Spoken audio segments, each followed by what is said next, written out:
L'hôpital est un sujet aussi dans le Covid. On en a parlé à l'Assemblée nationale cette semaine en France et encore aujourd'hui, Emmanuel Macron, le président de la République, a abordé le sujet. C'est celui de la réintégration éventuelle des soignants non vaccinés. Oui. Le président de la République dit aujourd'hui qu'il faut une décision scientifique et non politique sur le sujet. Vous, professeur émérite d'immunologie, présidente du COVARS, est-ce que vous êtes favorable à ce que, d'un point de vue scientifique, à ce que ces soignants non vaccinés puissent travailler à nouveau ? Alors, je vais répondre en mon nom propre et pas au nom du COVARS, puisque nous répondons de façon collégiale. Et je n'ai pas, sur cette question, encore pris l'avis de nos collègues. Mais néanmoins,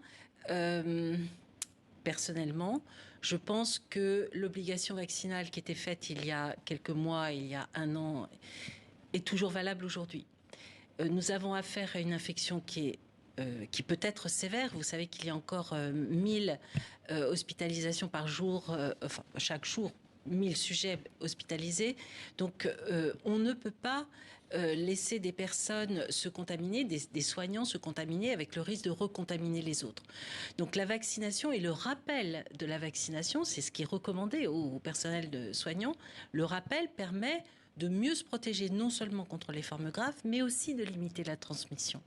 Donc c'est une vraie question de responsabilité nous allons travailler sur ce point si le président de la République nous saisit, et nous pourrons nous en saisir nous-mêmes. Et je pense pouvoir dire que la position du COVARS sera en faveur du maintien de l'obligation vaccinale face à un vaccin qui est tout à fait efficace.